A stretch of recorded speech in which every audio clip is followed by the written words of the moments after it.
Поезд Кисловодск-Новосибирск отправляется со второго пути». Усталым и гнусавым голосом говорил диспетчер, и зевающая Маргарита Егоровна готовилась к закрытию двери и поднятию лестницы своего вагона.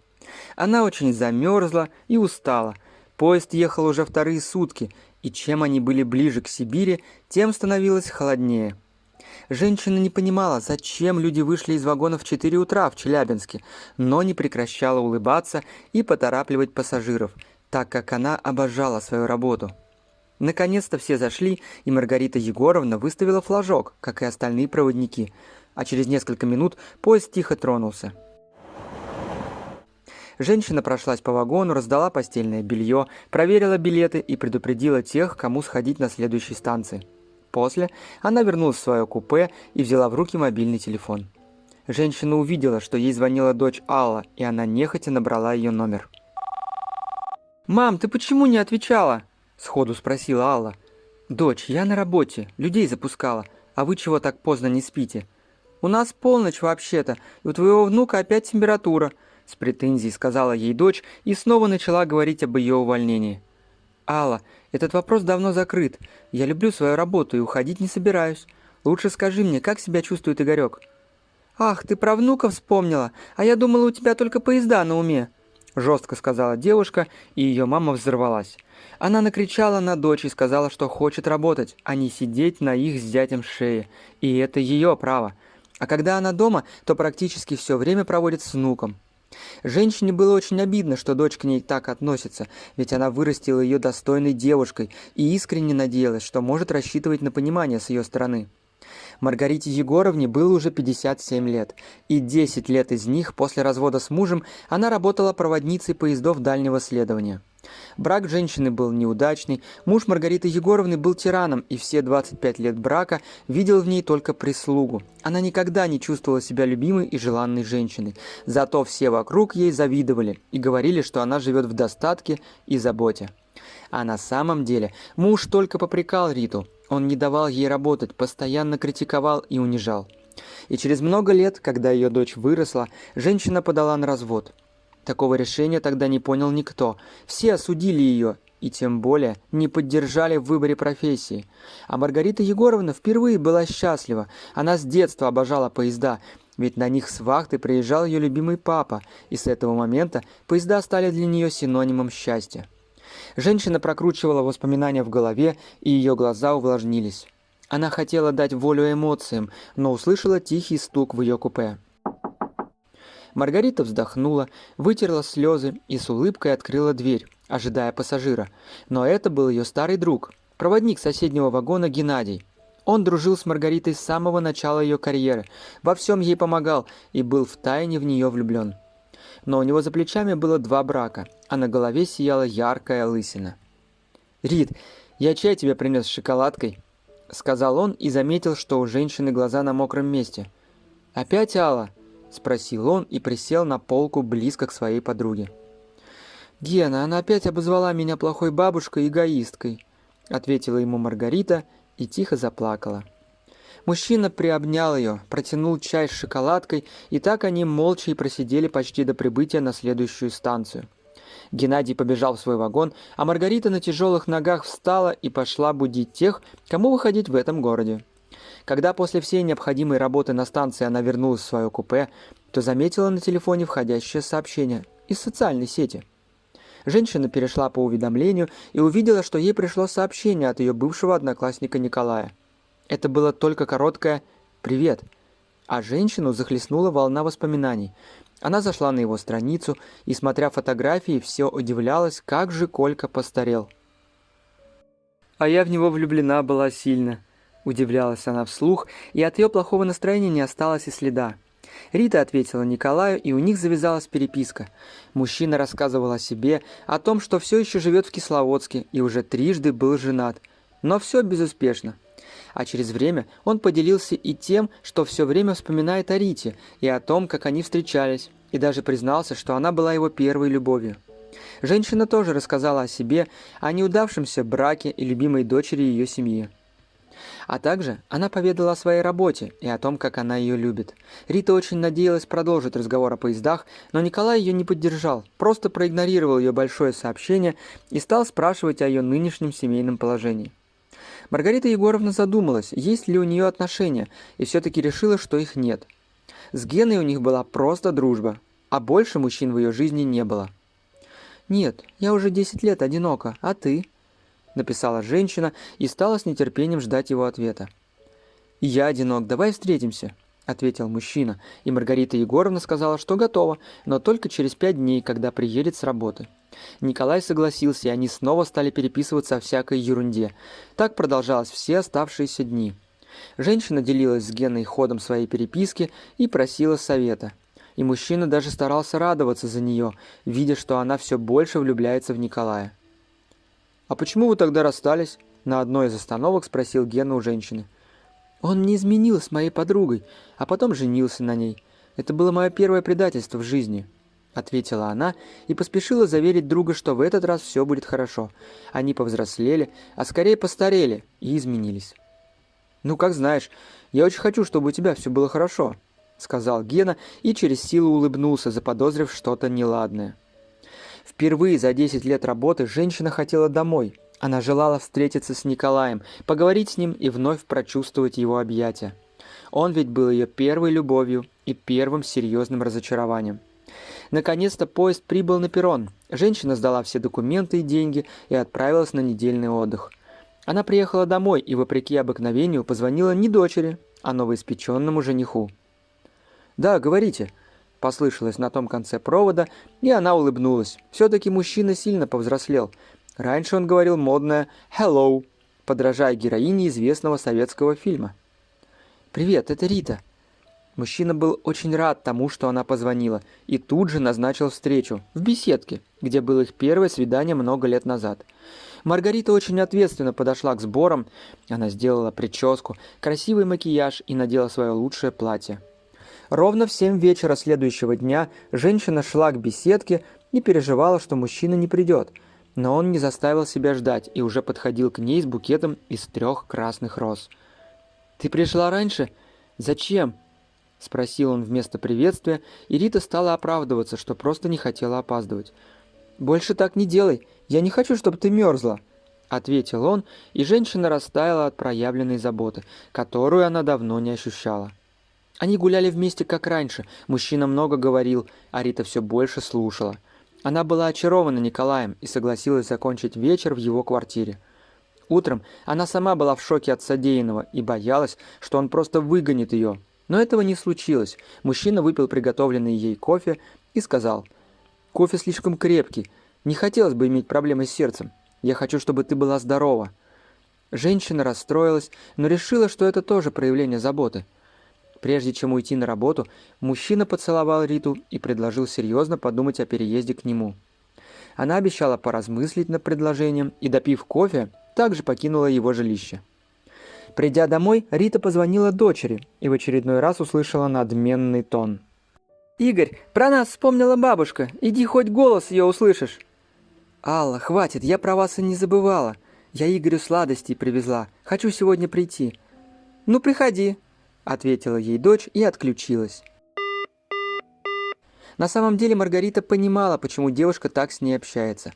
Она всегда была больше папиной дочкой, он ее любил и баловал, а Риту дочь воспринимала как прислугу.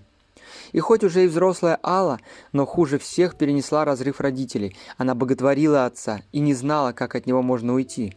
По этой же причине она нещадно пилила зятя Маргариты Давида. А Давид очень нравился Рите. Он был добрым и рассудительным парнем. А главное, любил Аллу. Маргарита собралась и готова была отправиться к дочери, но у нее зазвонил телефон. Это был Николай. «Я через час поеду обедать. Не хочешь составить мне компанию?» «Я не могу. К дочери еду. Может, вечером встретимся?» – ответила Рита, и мужчина снова включил знакомый для нее тон. Он сказал, что хотел провести время с ней, но если у нее появились более важные дела, то он поест один. Маргарита пожелала мужчине приятного аппетита и пригласила его на ужин в свою квартиру. День в гостях у дочери выдался нервным. Она постоянно упрекала мать, а Рита то и делала, что защищалась. Единственное, что ее радовало, это 1,5-годовалый карапуз Игорек, которому было все равно на ссоры бабушки и мамы. Он просто радовался тому, что его все любят. Вечер наконец-то подошел к концу, и женщина, приготовив ужин для дочери и ее мужа, ретировалась домой готовиться к свиданию с Колей. Она уже представила, как им вместе будет хорошо, какими счастливыми они могут быть. Николай пришел ровно в 9, когда Рита уже заканчивала приготовление ужина и сервировала стол. Он подошел к ней, поцеловал и сказал: «Ужин еще не готов? Странно, ты же знала, во сколько я приду». «Прости, я не успела, но у меня последние штрихи». «Хорошо, я подожду», — сказал Коля и сел за стол, наблюдая, как старается женщина. Они ужинали, вспоминали былые школьные времена, делились информацией о бывших одноклассниках. А после мужчина взял ее за руку и спросил, думала ли она о переезде к нему. «Я приеду с работы и скажу тебе о своем решении». Николай явно был недоволен ее ответом, но спорить не стал, хотя это стоило ему значительных трудов. Незаметно прошло еще 5 дней.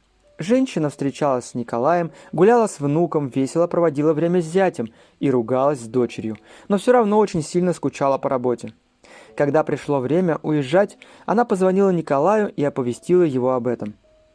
«Хорошо, удачной дороги. Подумай о моем предложении и о том, что можно было бы сменить работу». Женщина пришла на вокзал, и там она стала абсолютно счастливой. Рита улыбнулась Гене, тот в ответ помахал ей рукой. Люди зашли в свои вагоны, диспетчер зачитал всю необходимую информацию. Резкий толчок, и поезд отправился в путь. Женщина завершила свои рабочие обязанности и вернулась в купе, для того, чтобы позвонить родным. Она набрала номер Коли, но он трубку не взял, и тогда женщина решила позвонить дочери, но ответил Николай. «Коля, а я тебе позвонила?» «Перепутала, наверное, хотела ж Але набрать», — смеясь, сказала Рита, но наткнулась все на тот же недовольный тон. «Нет, ты набрала дочери, я просто взял на себя такую ответственность познакомиться с ней. Хорошая она, кстати, девочка, мы с ней сдружились, хотя зять только у тебя, конечно, специфический». Женщина не знала, как на это реагировать. С одной стороны, ее раздражала излишняя активность Николая, а с другой, если он познакомился с дочерью, значит, серьезно к ней относится. Поездка прошла быстро, женщина все время переписывалась с Колей и все больше привязывалась к нему. Ночью, почти перед самым прибытием домой, к женщине по привычке постучался Геннадий, которого Маргарита немного игнорировала. «Рит, можно к тебе? Я чай принес», — спросил он. «Да, заходи», — ответила женщина и решила рассказать другу о своем решении. «Ген, я хочу уволиться», — выпалила она и ждала его реакции. Мужчина явно расстроился, но ничего не сказал, только взял ее за руку и дал понять, что готов принять любое решение. Женщина поблагодарила его и сказала, что он ее лучший друг. Гена хотел сказать, что давно влюблен в свою подругу, но не стал. Испугался очевидного отказа и очередной такой знакомой фразы «Ты очень хороший, но...» Маргарита Егоровна приехала в Кисловодск. Там она пошла к своему работодателю для того, чтобы написать заявление об увольнении. Все очень расстроились, узнав о ее решении. Маргариту Егоровну уговаривали остаться, предлагали перевести ее на пригородные рейсы, но она сказала, что пришло ее время. Нужно уступить место молодым. С момента увольнения женщины прошло 3 месяца. Она стала жить с Колей и все чаще сидела с внуком, так как у Аллы находились срочные дела, которые совсем нельзя было отложить. Маргарита любила внука, поэтому не могла отказать дочери в очередной встрече с подружками или в посещении салона красоты. Отношения с Колей у Риты развивались тоже стремительно. Они стали жить вместе и вести общий быт. И влюбленная женщина совсем не замечала, что Николай был абсолютной копией ее бывшего мужа. Он также во всем контролировал Риту, критиковал ее еду, внешний вид и поведение. И все это делал под видом заботы, чтобы она даже обидеться на него не могла. Так и продолжалось до дня рождения Игорька. Женщина готовилась заранее, сама спекла красивый торт, купила мальчику дорогой подарок и приоделась. Николай должен был приехать немного позже, и она очень переживала, как пройдет их первый совместный праздник. Вечер шел неплохо, пока не пришло время Игорю задувать свечи на торте. Родители пошли на кухню, чтобы их зажечь. Игорь был занят своими игрушками, а Николай тихо на ухо сказал женщине: «Рит, а ты же знала, что у Игорька праздник?» «Да, знала, а что?» «Ну можно же было хоть в порядок себя привести. Волосы не крашеные, помада старая. Платье, наверное, ты еще на годик к Але покупала. Но ты не обижайся, я просто хочу, чтобы моя жена хорошо выглядела». «Я не твоя жена, и выгляжу я хорошо», — сказала Рита и собиралась продолжить скандал, но услышала знаменитую песенку и увидела торт со свечами для Игоря. Мальчик задул их, загадал желание и поцеловал всех гостей, в том числе и дядю Колю. Рита увидела, как мужчина поморщился под губами мальчика и после салфеткой долго вытирал место поцелуя. Остаток вечера у женщины уже не было настроения. Она не ела, просто пила чай и молчала. «Тещенька, спасибо за торт, вкусный очень», — начал говорить Давид, а Алла и Коля в один голос закончили. «Только сладкий очень, для ребенка же пекла, можно было и поменьше сахара». И тут женщина вскипела. Она попросила Игоря пойти посмотреть подарки и начала говорить все то, что ее волнует. Она сказала, что устала от критики и недовольства. Все сидели с открытыми ртами, кроме Давида, который грудью стал на защиту тещи. В этот вечер произошла грандиозная ссора, после которой все разъехались по своим домам, в том числе и Рита с Николаем. Женщина не захотела возвращаться к Коле и приехала в свою любимую и много раз раскритикованную им квартирку. Там она прожила 2 недели, очень скучая по Николаю, но не по его вечным придиркам. Через 2 недели мужчина сам ей позвонил. «Рит, возвращайся домой, без тебя плохо, хватит уже обижаться». «Коль, я вернусь, только если ты перестанешь вести себя как тиран», — ответила она и ждала, пока мужчина расскажет ей, что он совсем и не тиран, он просто любит ее, но он все же изменится, и женщина дала ему второй шанс. Так они прожили вместе еще 3 месяца, но уже не в сказке. Николай продолжил постоянно упрекать женщину, а Рита стала огрызаться. И в один момент она решила, что больше так жить не может. Их семейная лодка разбилась о быт, и больше терпеть такого же мужчину, как ее бывший муж, она не хочет. Рита почти уже собрала все свои вещи и надеялась уйти тихо, но ей позвонила заплаканная дочь. «Мам, Давид уходит, я не знаю, как его остановить». Плакала Алла, и Рита приняла незамедлительное решение ехать к дочери.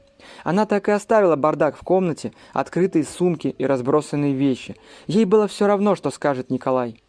Женщина примчалась на такси и, зайдя в квартиру, увидела, что у них перебита посуда. А Алла одна плачет на полу. Игоря и Давида дома нет. Рита сразу же подошла к дочери и обняла ее. «Мамочка, ну почему он так? Чего ему не хватает?» Плача причитала дочь, а женщина только гладила ее и успокаивала.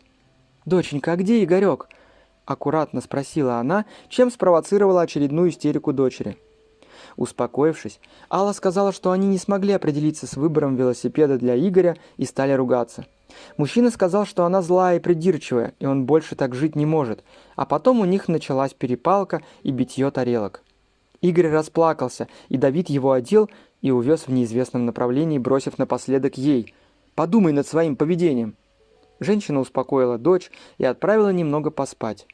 Она навела порядок на кухне, а в 6 часов вечера дверь квартиры открылась, и Маргарита Егоровна услышала детский голос. Игорь звал маму, но еще больше обрадовался, когда увидел бабушку. Он стал обнимать ее и показывать, что ему купил папа, а следом на кухню пришел и Давид. «Маргарита Егоровна, вы все убрали? Простите, я думал сам это сделать», — грустно сказал парень, и она увидела такого же ребенка, как и ее Алла. Она обняла мужчину, и он расплакался у нее на плече и никак не мог взять себя в руки, хоть и очень старался. «Вы понимаете, я все для нее делаю, но я ужасно устал жить с постоянно недовольной женщиной. А уйти не могу, потому что никого и никогда не любил так сильно, как вашу дочь», — сказал зять Риты и, подняв голову с ее плеча, увидел в дверях заплаканную Аллу. «А почему ты мне таких слов не говорил?» — спросила жена и обняла Давида, и к ним присоединился ничего не понимающий, но счастливый Игорь. Маргарита Егоровна поняла, что она здесь лишняя, и тихо вышла из квартиры дочери, искренне веря, что теперь у них все будет хорошо. Домой она приехала поздно и нашла там разъяренного сожителя. Николай сразу стал ругать женщину за поздний приезд и устроенный бардак в его доме. Маргарита не стала всего этого слушать, а выпалила, что она больше жить с ним не намерена и желает ему счастья.